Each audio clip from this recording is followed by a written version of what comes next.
Hi, I'm Jeff Murrah. I want to welcome you to True Texas History, where today I'm going to focus my attention on the infamous court case of Texas versus White. Um, Now, I decided to go ahead and do this one mainly because the whole topic of secession has been in the news again, and people want to understand it. And you go to lawyers or even law school professors and ask them if Texas can secede, and a lot of the places will say no.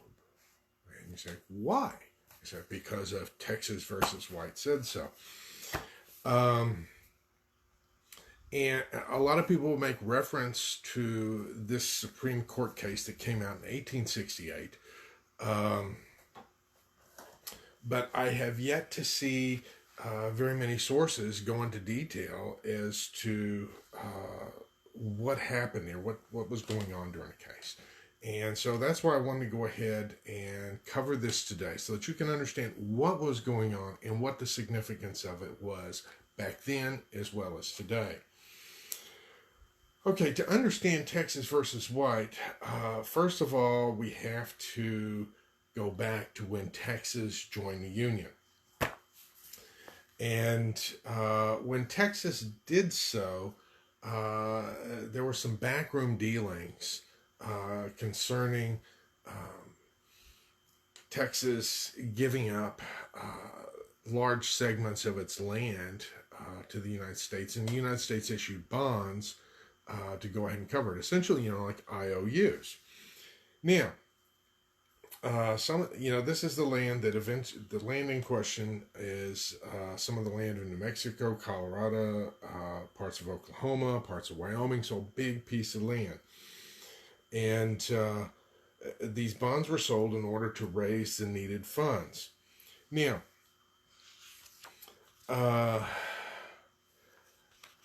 after Texas joined the Union, how shall we say, these funds, for the most part, had been taken care of, but some were still in circulation, and there was a fellow by the name of White that decided to take it upon himself to collect these bonds, because during the war between the states, Texas had sold some of them to raise some money. And Paschal was the financial agent for the state, and he decided to take action to stop White from selling these bonds, because at that time, money was scarce, and if you had an IOU from the United States, it was considered, just as good as money. This is a promise of IOUs. And this George Paschal was determined to stop the trafficking of those bonds. So the lawsuit was brought to in an effort to stop White from doing this. But there were some problems. Texas was in the midst of Reconstruction, and legally it was not considered a state. It was considered a military district, because only states can bring cases to the Supreme Court. If you're not a state,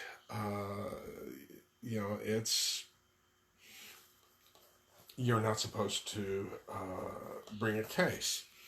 Now, of course, the court made an exception in this situation, even though Texas had no legal standing. So that one was a little quirky too. Now, at the time, the Supreme Court was struggling with a lot of issues. Among them, what to do with the Confederate States, because it had not been decided that secession was illegal. Even though they had Jefferson Davis in jail, they could not try him for treason, because they would have to say he did something illegal or treasonous to the United States, and they couldn't come up with a case. And although some of the courts wanted to overturn every legal action conducted during the days of the Confederacy, they realized that this would be a nightmare, because it would undo all the land deals, all the marriages, all the laws, everything. And so they had this kind of schizophrenic mess where some of the courts upheld those rulings, some of them didn't. Now, it was in this setting that the Supreme Court decided to hear Texas versus White. Um, and they knew that they needed some kind of precedent to go ahead and say that secession was illegal. Now, the Chief Justice on the case was none other than Salmon Chase. And Salmon Chase had already made some pretty major decisions. One of the famous ones was when he established the greenback dollars as legal tender. Now, mind you, when Salmon Chase, the same Salmon Chase, was head of the Treasury, he issued the greenbacks. Even goes so far as to have his picture on some of the dollar bills issued during his reign. Yet, when he became Chief Justice of the Supreme Court, he did not recuse himself, but instead decided that the money that was issued when he was treasurer is legal tender. You can still see that on the dollar today. And he was willing, Salmon Chase was willing to establish legal precedents and go ahead and take that up. Now, the Supreme Court, even though Texas was not a state and did not have legal standing in the matter, since Congress no longer recognized Texas as a state, some of the lawyers argued since Texas is not a state, the Supreme Court cannot make a ruling on this. The Supreme Court rejected that argument, instead said, okay, even though you're not a state, we're going to go ahead and look at this case. Now, when the whole issue of secession came up in the proceedings, this opened a can of worms. How did Texas enter the Union, and what was its relationship? What's the relationship between Texas and the other states in the Union? What's the relationship of Texas to the federal government? All these types of things. Part of the reason for this is because when Texas joined the Union, it was through an act of the U.S. Congress as well as the Texas Congress. And the logic in Texas was, if we leave the Union, all we have to do is get our elected representatives to undo the very thing that they did. Now, the problem is, it's going to be hard for the Supreme Court to decide the legality of Texas joining the Union, because both the United States and the Republic of Texas conducted the annexation outside of their constitutions. They both were illegal in what they did. I may have to do something on the 10th Texas Congress one time to point out to you how this illegal body went ahead and approved it. The U.S. did not bring Texas in as a state like it does every other state. It did it by an act of legislature rather than by a treaty, which some of you probably assume, because that's what your history teacher told you. Well, your history teacher didn't do their homework.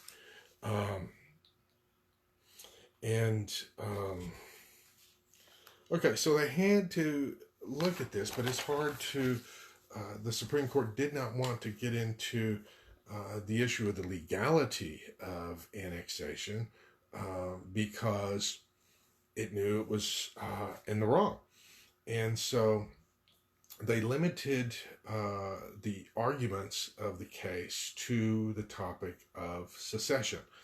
Now, I see courts can do that, rather than argue all the merits of the case, the judge can go ahead and say, okay, we're only going to consider these few facts in the case. And Justice Chase, went ahead and drafted the opinion, disregarding any case law from previous cases concerning the legality of the Confederate-era courts. You see, if you're a judge, you're supposed to consider precedents before ruling. What are the cases that had looked at those issues before you did? He didn't. He threw them out. And he went ahead and pieced together his opinion, taking some parts of it from various documents going back to the Articles of Confederation. Notice I said the Articles of Confederation and not the U.S. Constitution. Even though it was the Constitution that set up the Supreme Court, the Articles of Confederation is what actually set up the United States. But that gets into U.S. history, and we're not here to cover U.S. history. We're here to cover Texas history. But it was from that, when he came up with this idea, the Union is indestructible and dissoluble by acts of a state, the government, or the people. Secession can only occur in a revolution and with the approval of all the other states. That's the opinion he came up with. And it's when people talk about that Texas versus White proves secession was illegal. No, that's not what it says. It can happen with the approval of all the other states. And he's also essentially disregarding the authority of we the people. He's essentially saying that once you're in this Hotel California type of situation, you can't leave unless we let you.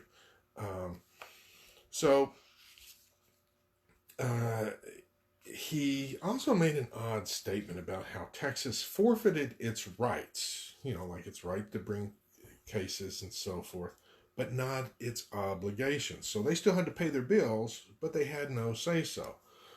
This was truly an obnoxious ruling. They had to fulfill their obligations as a state, but you can't be a state. If that sounds confusing, that's the way he did it. And this was a necessary part of Reconstruction because they needed the states to stay under the thumb of the government in order to get some of the stuff passed that they wanted passed. Because they were trying to ram through the 13th and 14th Amendment, and not even the free states wanted to pass some of these amendments. They were so blatantly political. But leave it to the Supreme Court to come up with a clever way of going ahead and doing that. Now, the